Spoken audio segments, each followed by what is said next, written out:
les champs de France sont parmi les meilleures terres du monde. Un sol profond et fertile et un climat tempéré ont aidé à faire de la France un des principaux pays agricoles de l'Europe. Notre histoire raconte la vie dans une ferme française qui se trouve ici. La ferme est dans le bassin de Paris, qui occupe surtout la vallée de la Seine.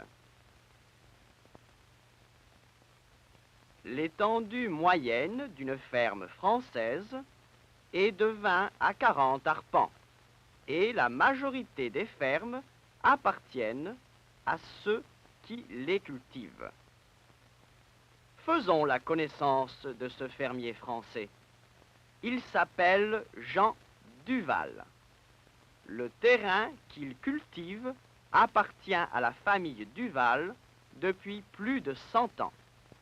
Jean Duval est le fermier français moyen, économe et très au courant des moyens d'utiliser sa terre.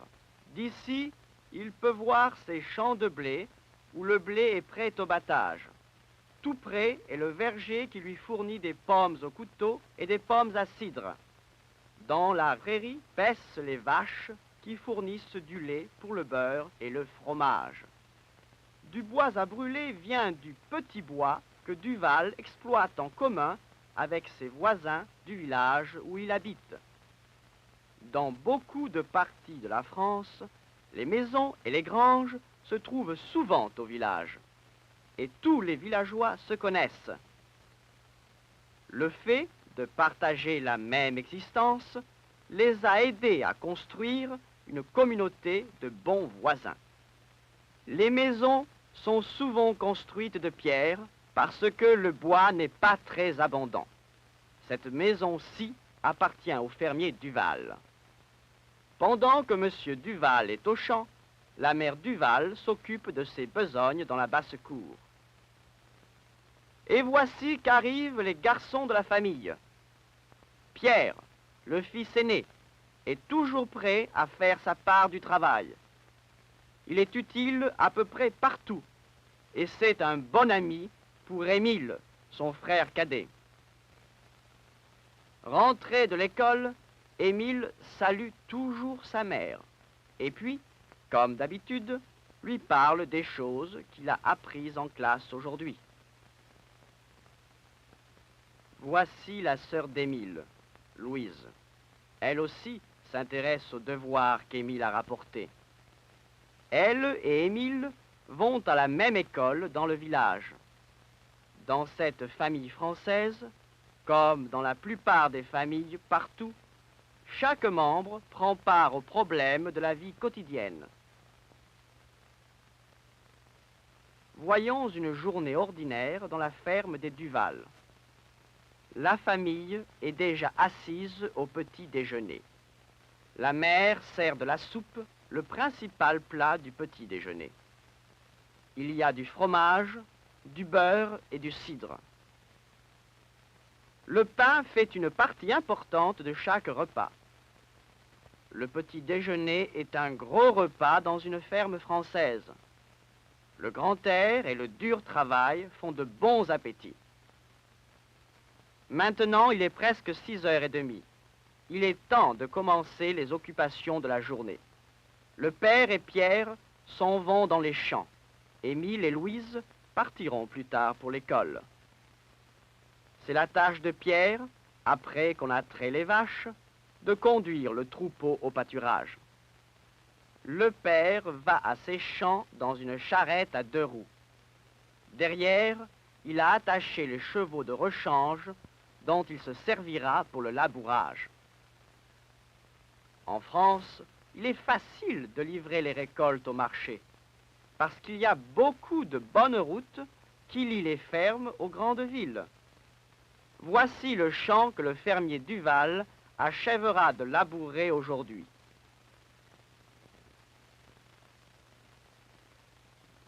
Il dételle le cheval de la charrette pour l'employer avec les autres 2 chevaux à tirer la charrue.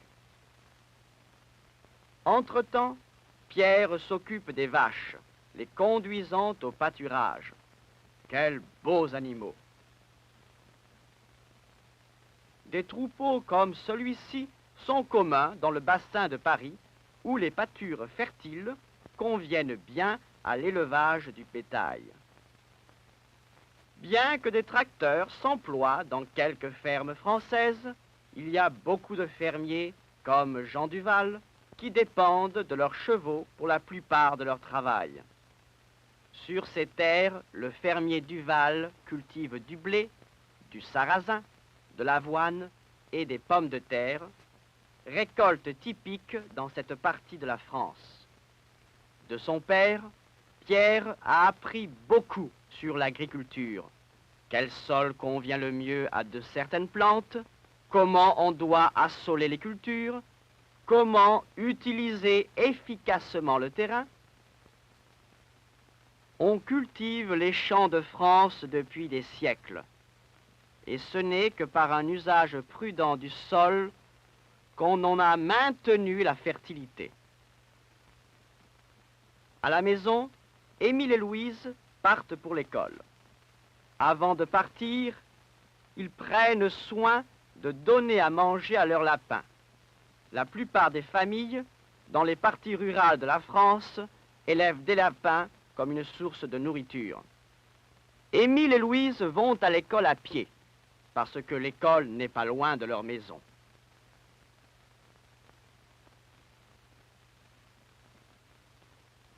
À la porte de l'école, ils rejoignent leurs camarades, les autres enfants du village. Dans cette école de campagne, des enfants d'âge différents se trouvent ensemble dans la même salle de classe. Naturellement, tout ce qu'on dit et écrit ici est en français. Les enfants étudient les matières usuelles, l'histoire et la géographie de la France, leur pays maternel, occupent une grande place parmi leurs études. La journée de la mère comprend un petit voyage au village pour faire des courses. Il y a toujours le temps de causer un peu avec le curé du village. Il n'y a pas beaucoup de magasins dans le village. Dans la boulangerie, elle achète du pain en forme de longues miches. Quoique la mère Duval prépare quelquefois des saucisses et du jambon fumé à la maison, elle dépend du charcutier et du boucher pour la plupart de la viande fraîche qu'elle donne à sa famille. Vers la fin de l'après-midi, Émile demande à Louise de lui prendre ses livres pour qu'il puisse rejoindre son père dans les champs. Le chemin qu'il suit est bordé d'arbres qu'on a plantés pour leur ombre et pour fournir du bois. Émile connaît tous les chemins et tous les sentiers de cette région où il a passé toute sa vie. Un jour, Émile sera fermier aussi, et il apprend peu à peu à diriger les chevaux et à manier la charrue pour faire un sillon droit dans la bonne terre.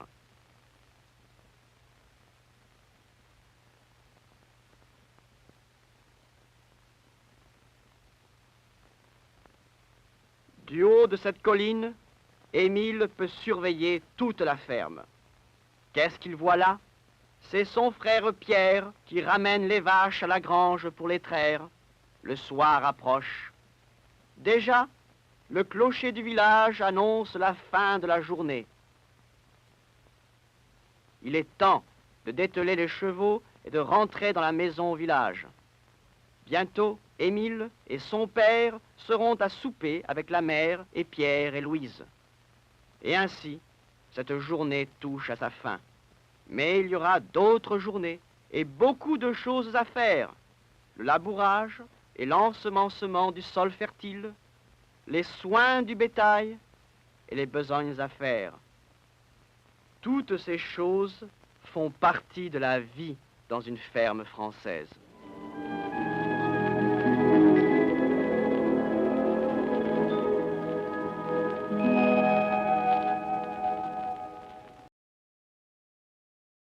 Fin. Bonjour. Il est Skip Alzheimer. That's my French is so bad. I took 2 years of it in high school, and I don't remember a lick of it.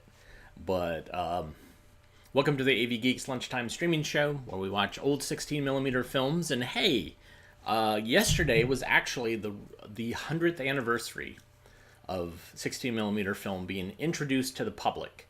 Now, I'm not sure when it was actually being sold to the public, but Eastman Kodak premiered it at a high school, I think, in Rochester, New York, where they were based, and showed off this brand new format.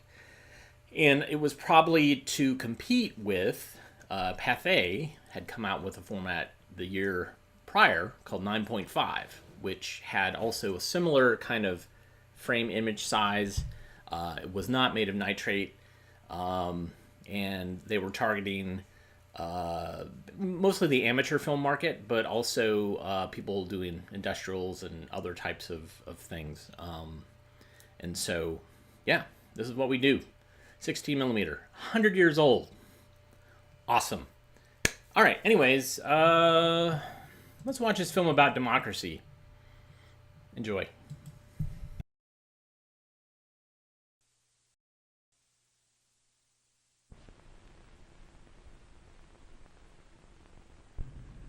Democracy has been defined in many ways. We would all agree that democracy includes government. Let's see if we can, each one of us, sharpen of democracy.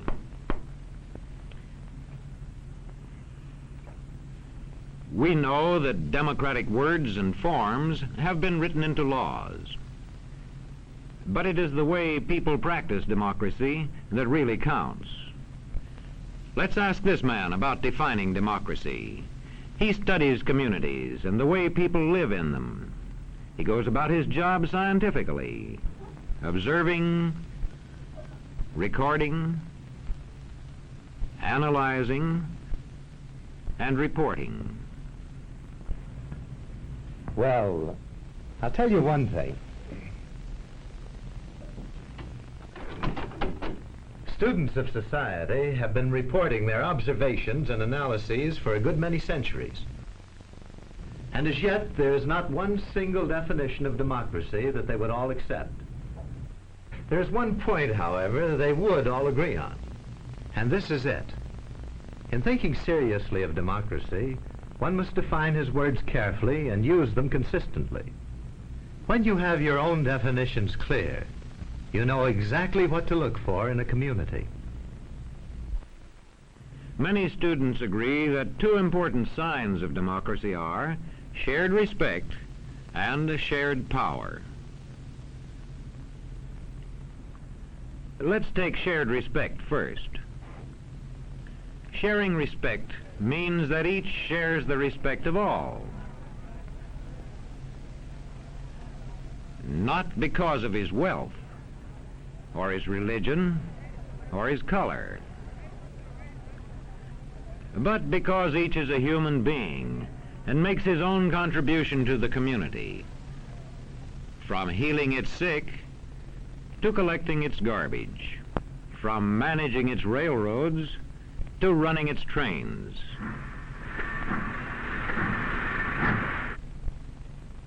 One sign of shared respect in a community is that everybody is given a fair chance to develop useful skills and the chance to put these skills to effective use. And there is shared respect if various groups in the community recognize each other's right to hold different faiths and opinions. And now let's see how we spot the second of the two signs of democracy, shared power. Most observers agree that there is true democracy in a community only if there is shared power. That is to say, only if many people have a share in making decisions that the community will support with force if necessary. More specifically, you can say that power is shared wherever regular popular elections are authorized and are actually held. There is shared power wherever people actually get out voluntarily and vote. And if they can vote without interference or pressure from anybody.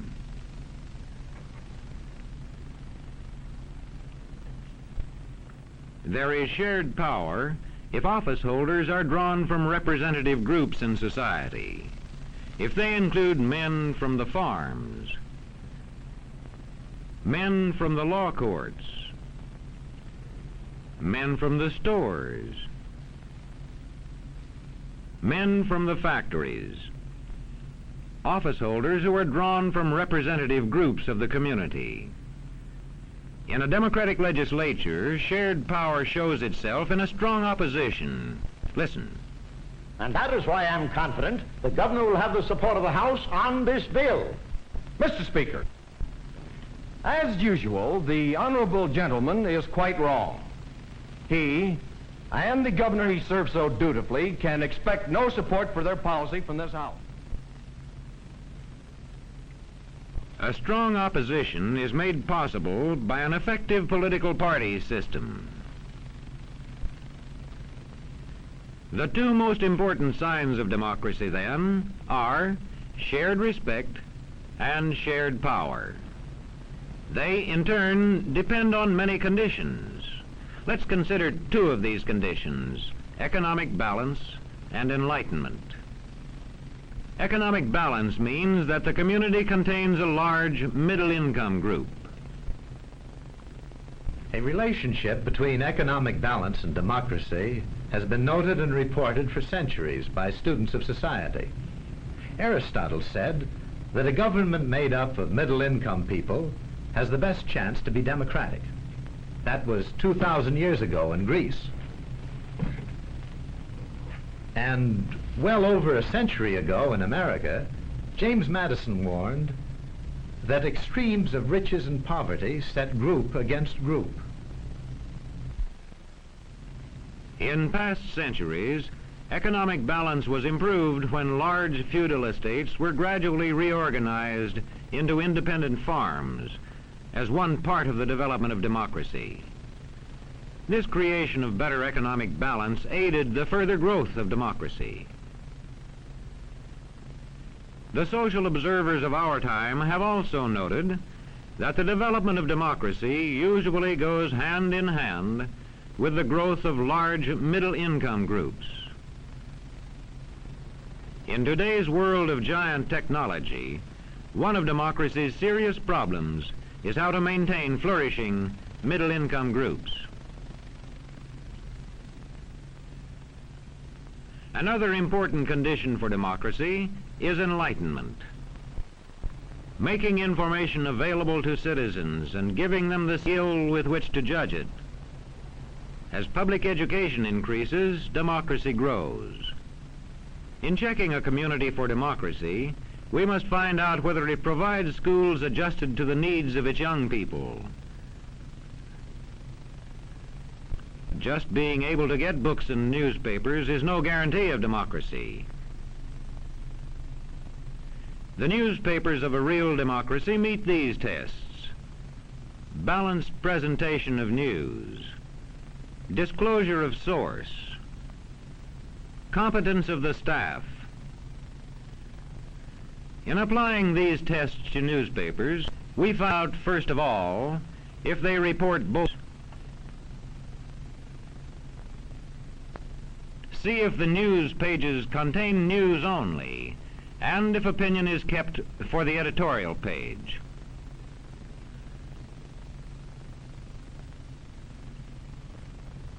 Next, we see if the paper says plainly who publishes and edits it. We know which side they're on. Newspapers in a real democracy meet a third test: competence of staff. This test requires newspapermen to value accuracy and impartiality, and to interpret the news skillfully for the public. The competence test also requires newspapermen to use the services of experts. I want 500 words on freedom of the press for our anniversary edition. How about it? But, Professor, you know more about the history of freedom of the press than probably any other man in the country. Yes, that's right.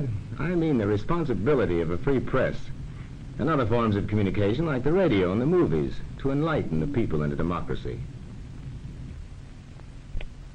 When we examine any democratic community, large or small, or just average, we find that we can separate out two distinct signs of democracy: shared respect and shared power. They, in turn, depend on at least two conditions in the community: economic balance and enlightenment. There is no standing still.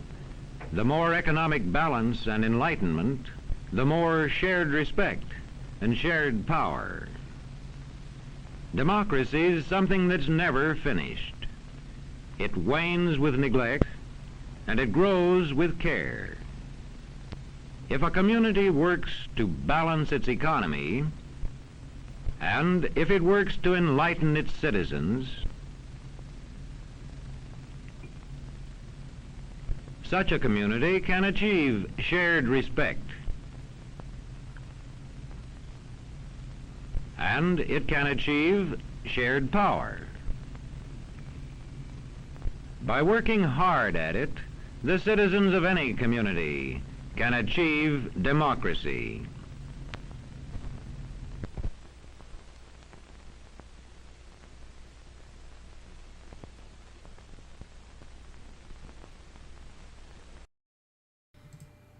Our good friend James Brill, the narrator for all these early Encyclopedia Britannica films, and some of you made note of the odd way that he speaks. Yeah, we love him. So great. So exciting thing happened over the weekend. I got this box from Robert Patrick, and in it was, where is it? 2 films, and then there was this, a t-shirt with a Coronet logo on it. This is awesome. Thank you so much, Robert. I don't know how often you watch, but that was phenomenal, because that's a different logo. That was a kind of their transitional logo. I'm not sure the years. Doing this big project of scanning a bunch of Coronet, hopefully we can kind of come up with a timeline of the logos, because it goes through all sorts of things. But in the meantime, also, he sent us 2 films, and this one he didn't know what it was, but this is a Centron film called Seasons Autumn. So let's watch it. It's on the scanner behind me. Enjoy.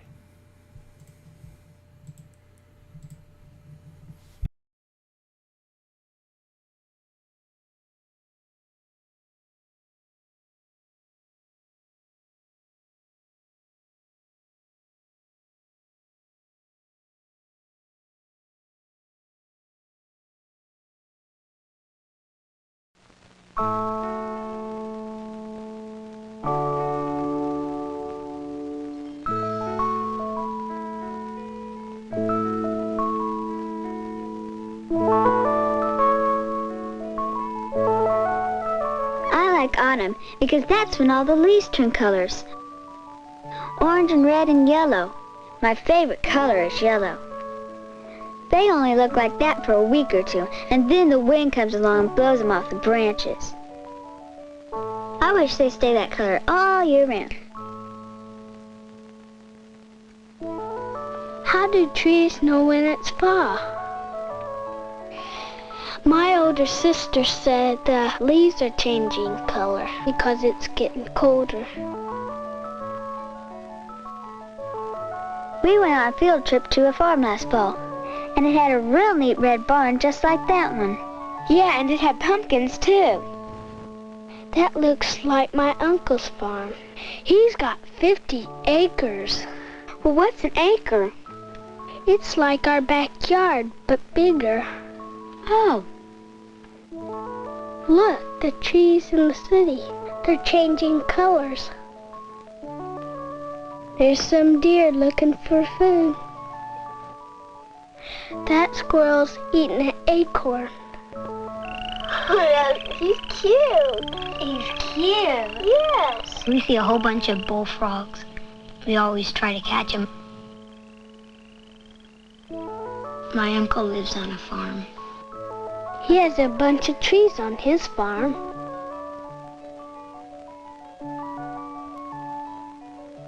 I know what he's doing. Harvesting corn. Look at that combine.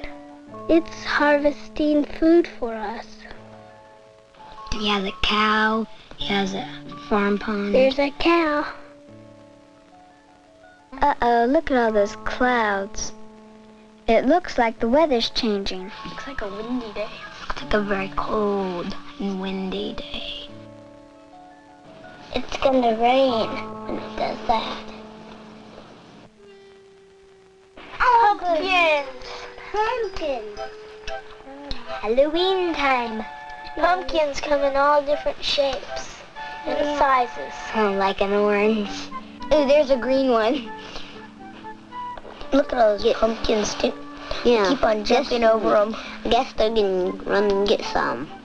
Look like huge oranges. Yeah, really. With lines on them, but you can't peel them. You could, but it'd be messy. Yeah. Oh, he's trying to get that one down. That looks like a good one. Ooh, they painted a jack-o'-lantern. Must be getting ready for Halloween. Wow, they're good. Yeah, really. I like to draw cats because I like cats. I like to draw ghosts at a haunted house. Ew, mustache. They're getting ready for their Halloween party.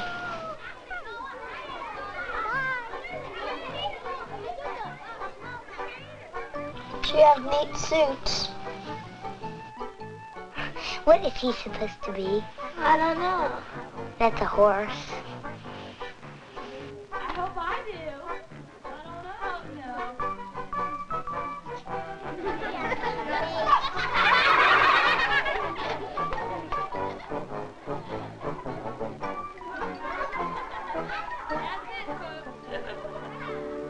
Look at that. It's the biggest pumpkin I've ever seen. Yeah. I like to draw scary faces. My dad helps. Half of the time he helps, and half of the time I do it by myself. Someone just cut out its nose. He pushed out its nose. Just think I could take that whole pumpkin and make 6 pumpkin pies out of it. We even put a light in it. She can hardly pick that one up. Yeah. Oh, it's trick-or-treat time. Going out for Halloween. You go home and you get into stuff, and then about 3 bags ready. You can go all over the town and you say trick or treat. I get lots of candy. Last year I was Dracula. And I was a scarecrow. I like Halloween parties. Once when I went to one, it was down in the basement, and it was spooky because they had all these spiders hanging down, fake spiders in there. That reminds me of going to the carnival and getting dizzy. I'm hungry. I want some cotton candy. A parade, neat! That reminds me of the parade when all the high schools come down. We got to be in one of the olden days where you got to wear the half of the parade dresses and stuff.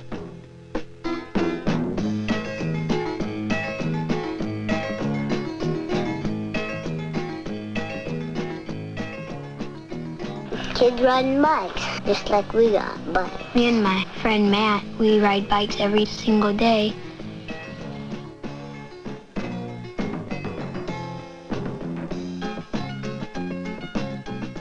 He goes back for a long pass. It's a bomb. Watch this, man. Boom. Hey! Run! Run! Good stuff. Yay! Yay! How are you doing?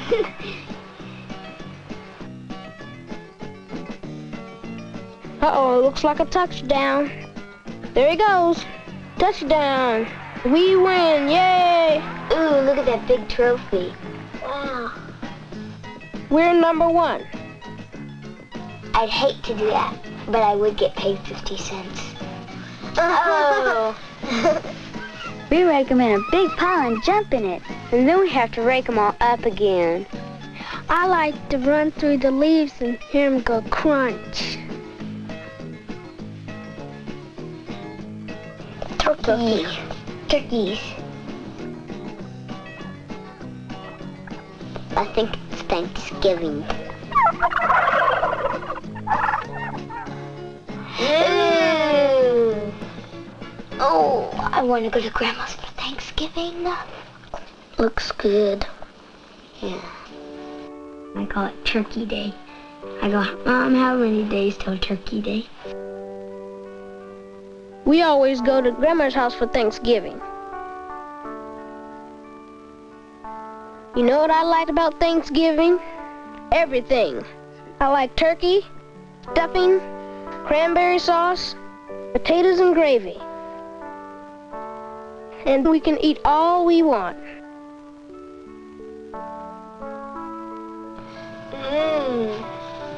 Oh, that looks good. Give me a piece, give me a piece. We're gonna wait till all of our relatives get there, and then about noon we eat, and then everybody gets finished. You get your dessert, and then you sit down and talk.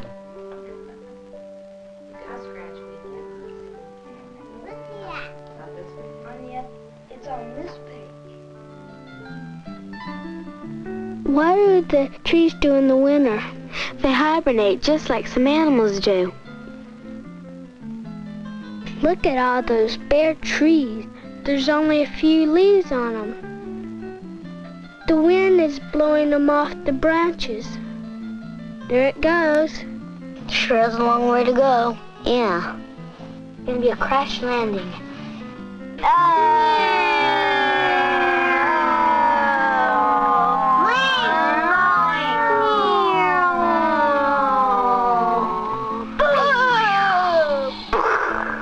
Boom, he's dead.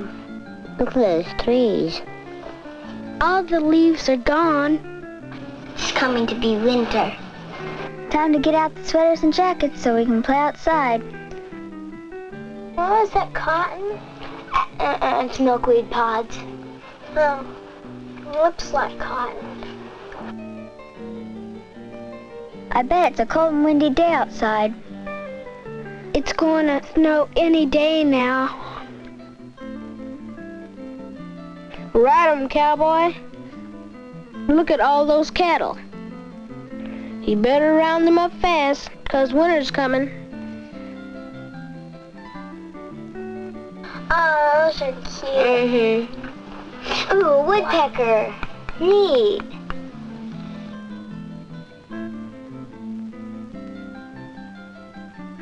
Look at all those birds on that wire. I bet it's time for the birds to fly south. How do they know when they're supposed to leave? Probably after all the leaves have fallen, 'cause then they can't hide in the trees anymore. There they go, flying south to warmer weather. Yeah, more food. I think we better get ready for the winter too.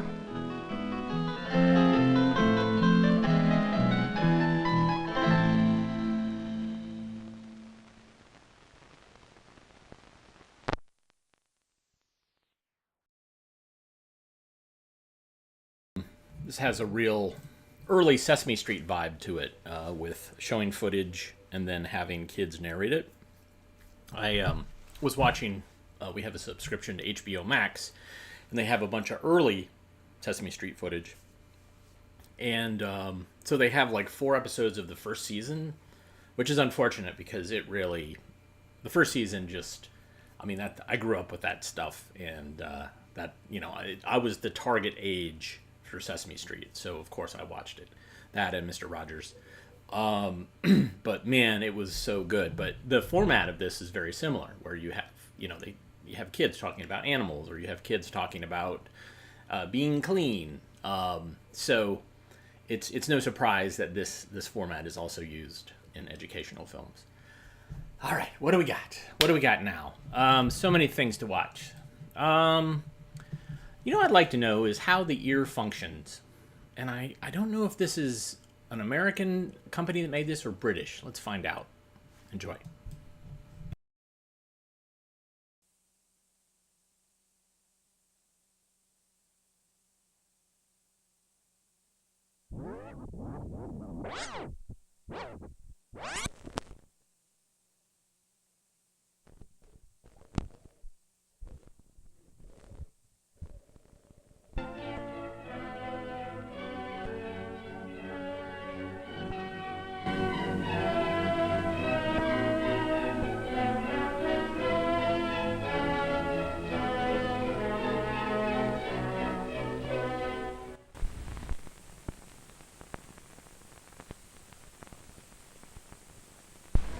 The modern miracles of sound motion pictures and radio open up vast sources of entertainment and instruction.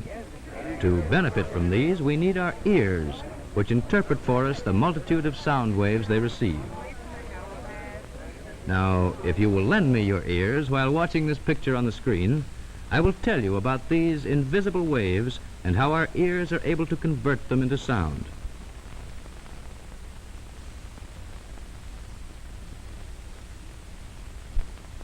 We all know that if a pebble is dropped into water, ring-like ripples spread in all directions over the surface. A doorbell ringing sends out similar but invisible wave-like impulses which travel through the air with a speed of about 1,100 feet per second.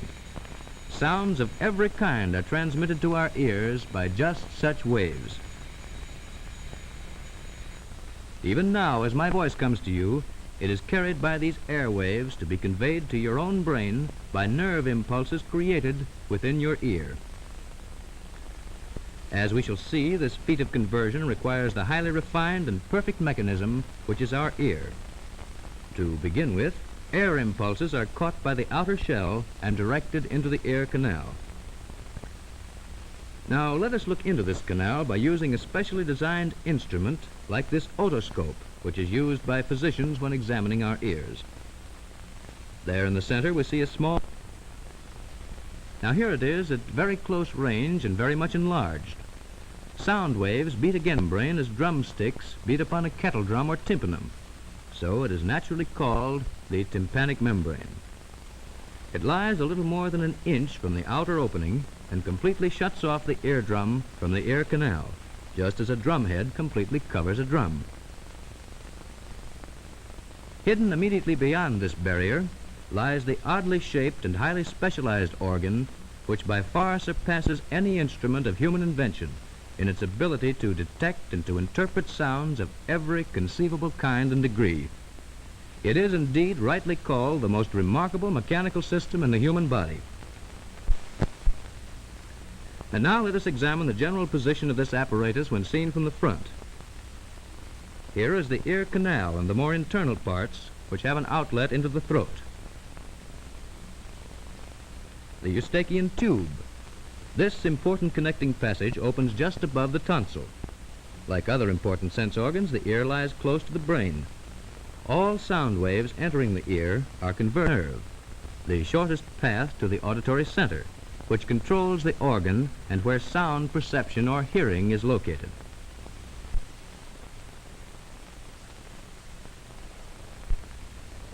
The bones of the skull also encase the inner ear.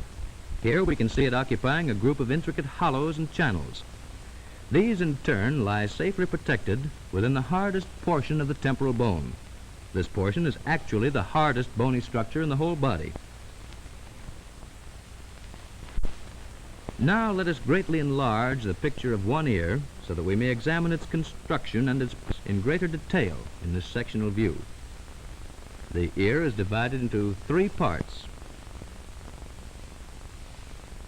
First, the external or outer ear, consisting of the shell or pinna, and the auditory canal or meatus. These and many of the parts that are to follow have been given their names because they resemble familiar objects. Now, second, the middle ear or eardrum, also called the tympanum, consisting of the drum membrane, already compared to a drum head, and the drum cavity. This is shut away from the outer ear by the drum membrane, but communicates with the throat by means of the Eustachian tube, already mentioned. The most striking feature of the middle ear are these three tiny but delicately fashioned bones. They're called the ear bones, or ossicles. Like the outer ear, the middle ear contains air. It is the purpose of the Eustachian tube to equalize the air pressure on both sides of the drum membrane, to prevent its being injured by violent noises or changes in air pressure. Beyond the middle ear lies the third part, called the inner ear or labyrinth. Unlike the outer and the middle ear, this part is filled with a liquid instead of air, and contains the delicate apparatus which transforms sound waves into nerve impulses. And now let's look at a still larger view of the middle ear with its three ear bones or ossicles, and then see what happens when sound waves strike the drum membrane.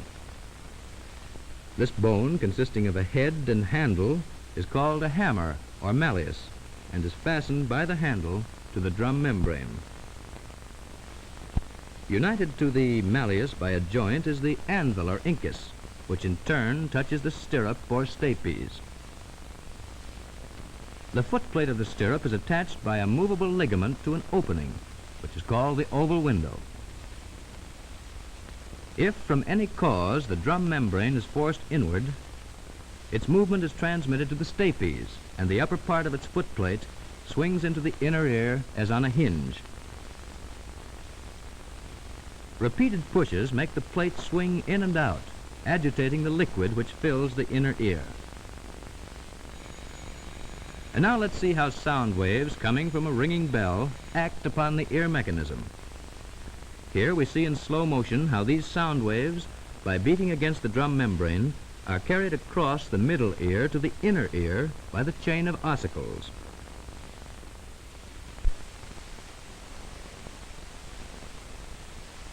The inner ear, or labyrinth, contains the minute but extraordinary mechanism which finally converts sound waves into nerve impulses. If the eardrum should be destroyed, sound waves could still reach the inner ear through the surrounding bone and cause some sensation of hearing. But destruction of the labyrinth itself causes complete deafness.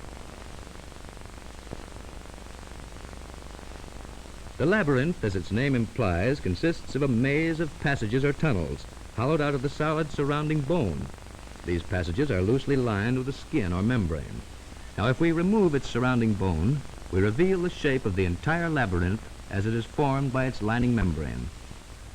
Part of the labyrinth consists of these three ring-shaped passages, called the semicircular canals. These, however, only aid the body in keeping its balance, and need not be considered in connection with hearing. Our real interest is in this rounded portion with the two small openings, and of course the part with which it is united and which looks like the shell of a snail.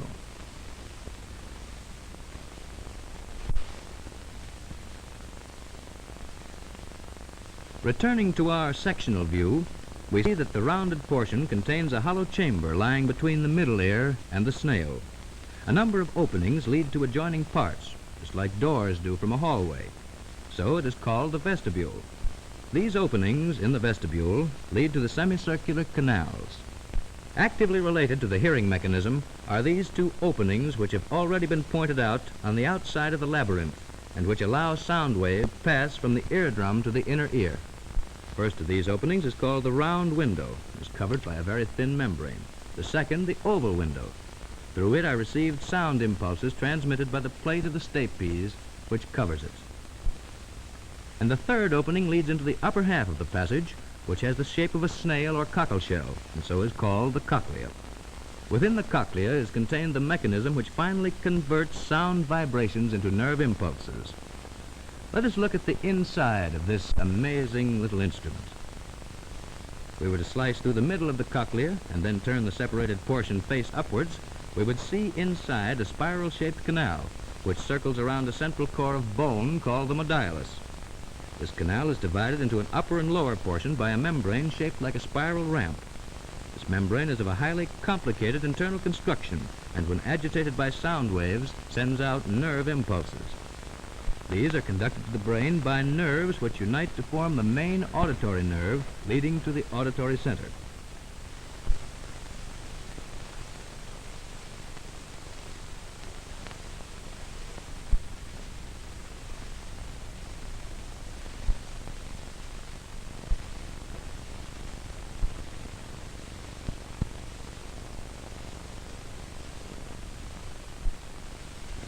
Now let's look at a simple diagram of the cochlea and its action.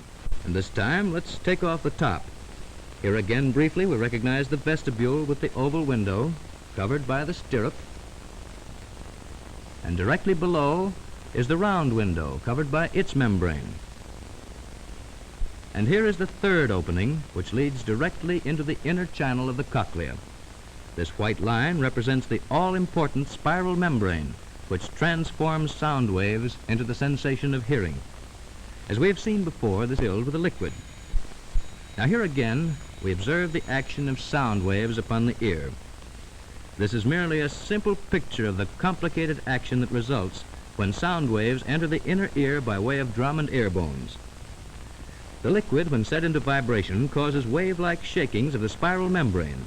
These shakings, in turn, set up the nerve action, which, when carried to the brain, results in the sensation of hearing. The ear, then, is a very delicate and complicated mechanical device. Astonishingly sensitive in its ability to separate and to distinguish a vast medley of sounds, it excels by far the most ingenious and delicate instruments ever devised by man.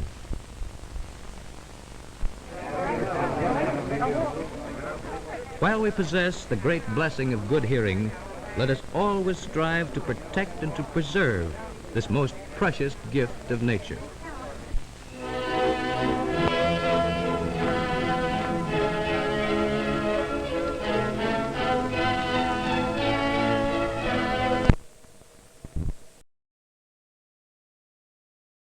Was that from... I'm thinking of the Bugs Bunny cartoon. Oh, Broomhilda, you're so lovely. Yeah. So that was not Encyclopedia Britannica or Coronet, or it wasn't British. But, man, I love those illustrations. They're beautiful, beautiful illustrations. And all the pronunciations are pretty great. That's probably not made for kids, maybe for high school students or college students, but pretty great. All right, I've got another film set up here.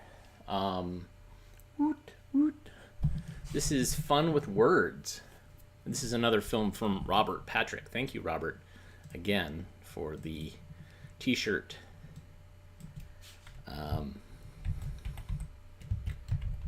Etc. Thanks for tuning in today, too, guys. I should say that you can support us many different ways. By watching and commenting. 2, by sharing. 3, by hitting the thumbs up or the like buttons. The subscribe button or the notification button, depending on how you're watching us. You can also, if you're on YouTube, there's a little dollar bill thing, which is a super thanks. You can donate to us, and that money will go to buying artist tape, and cans for films and shelves and all that stuff. But you can also buy us coffee at ko-fi.com/avgeeks or patreon.com/avgeeks. Those are other ways to support us. So here is Fun with Words. Enjoy.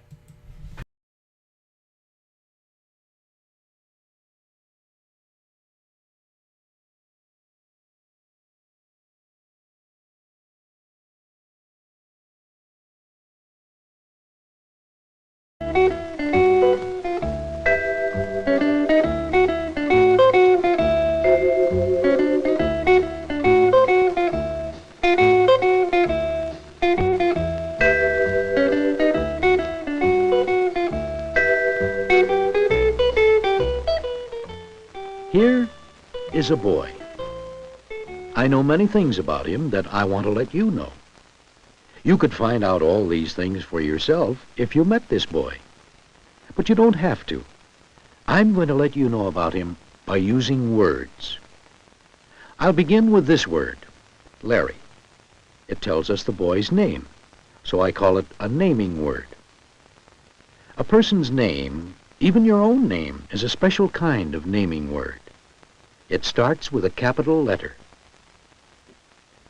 Many other naming words, for instance, some words I'll use to tell about Larry, don't begin with capitals. Of course, you already know Larry is a boy. Boy is another naming word for him. And did you know that Larry has a sister, and that he is her brother? And here's Larry's father. Larry is his son. That's another naming word.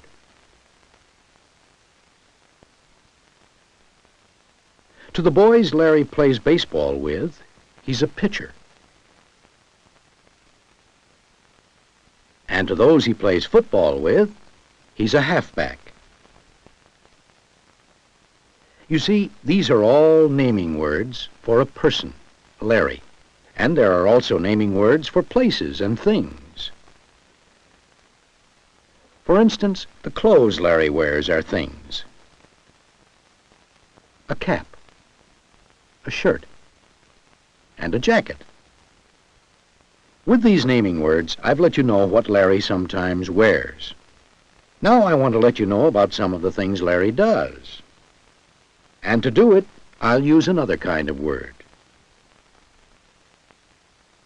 Larry sits.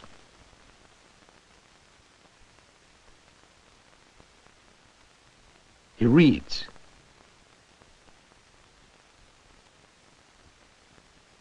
He laughs. He points. He hops. I call these words doing words. They don't name people, places, or things, but they tell about actions, what someone or something is doing. I can let you know more about Larry by using doing words along with naming words.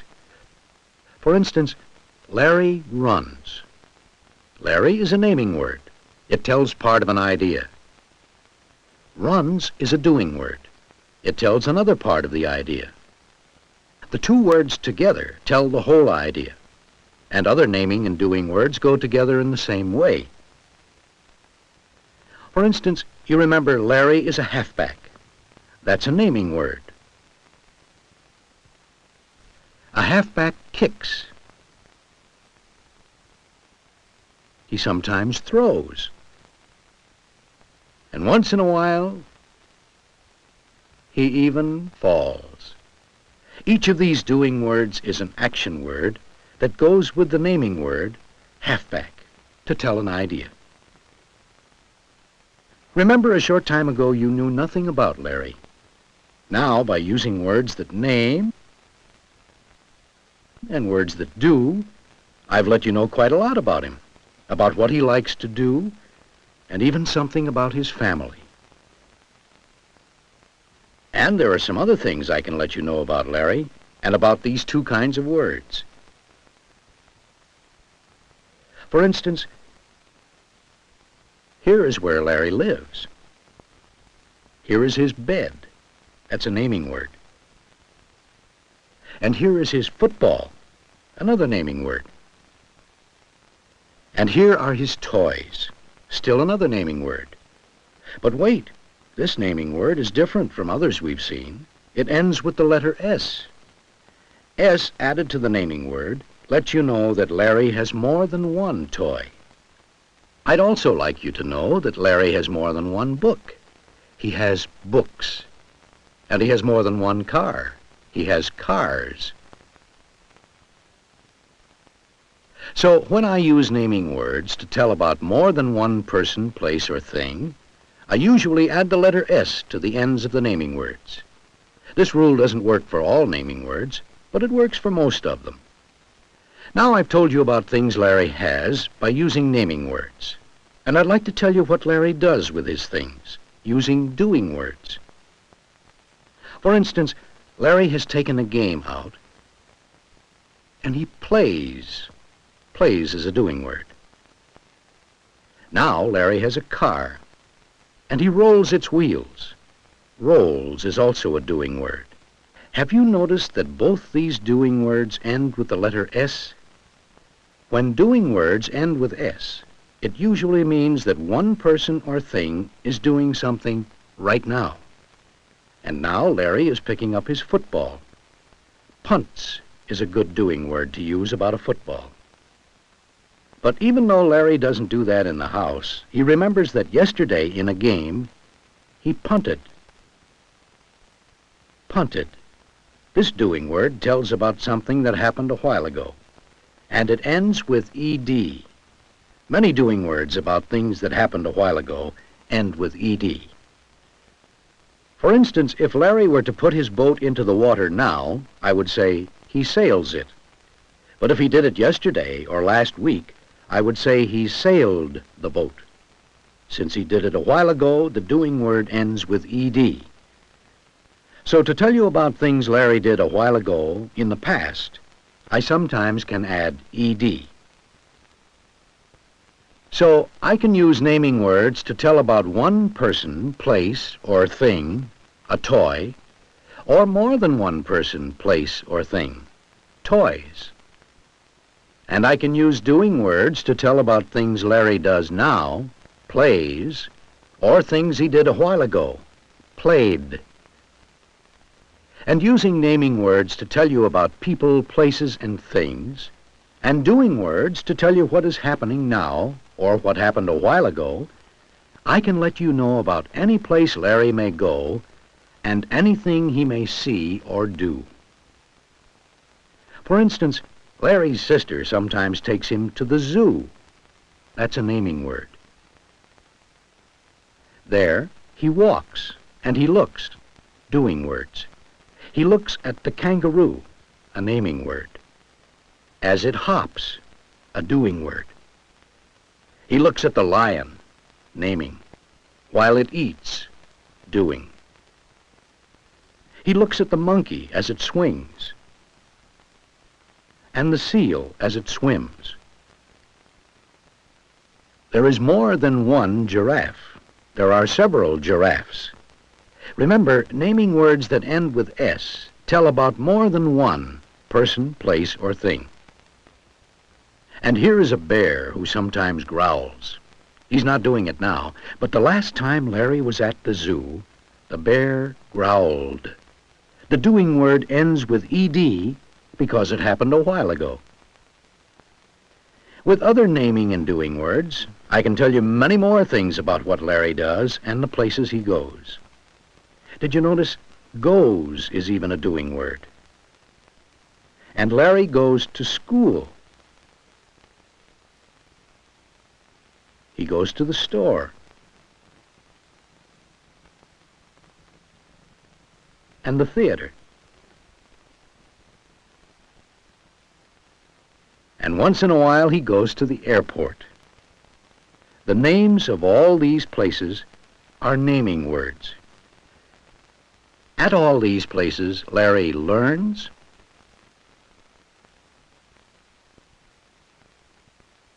shops, eats,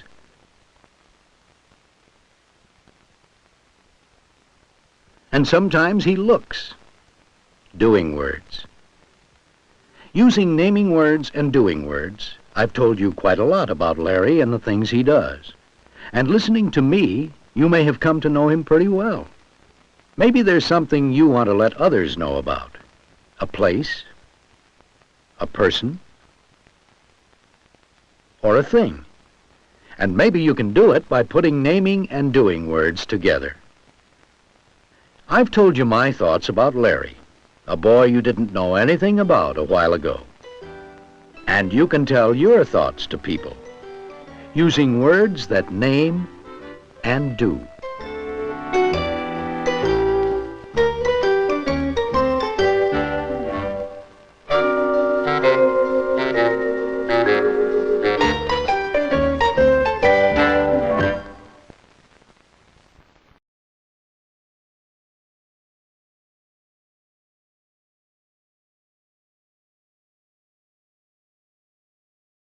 And we're back. Thanks, Robert, again for the film, and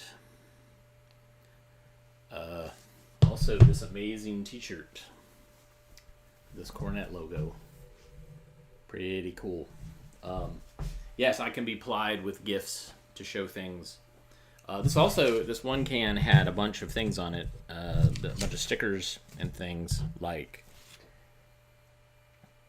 if this film needs repair of any kind, please make a note of it on the paper and tape it to the outside of the film can. Film number blank. And then got different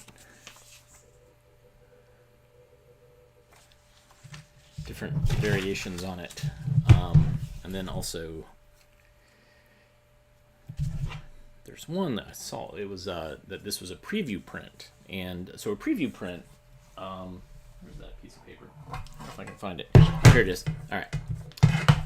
So this is a used preview print for purchase evaluation. New prints are guaranteed to be in crisp and beautiful colors. So that is what we're running into with a bunch of these Cornet films that we're scanning, is a bunch of preview prints. And so why do we scan those when we have beautiful prints? Well, one is we don't know until we actually run it. Two, a lot of the stuff that we're scanning is actual pre-print material. So it's actually, there's no soundtrack, or it's A/B roll. And so this allows us to get a sync sound, and this would be something that we could maybe use to reconstruct a film. If we had like the color elements of it, and it was a black and white film, or it was a faded film, then we could reassemble the scenes. We don't have the time to do that at the moment, but at some point we will. And then you'll be able to see other stuff. Thanks for tuning in today. It was really fun, as always. Love seeing your guys' comments. Love seeing your faces. Faces being your comments. But we'll be back again tomorrow on Tuesday, and we'll have some more stuff to watch. Thanks again, and everybody, as always... nope, I don't want to click on that one. Please rewind. Love each other, and we will see you tomorrow. Goodbye, everybody.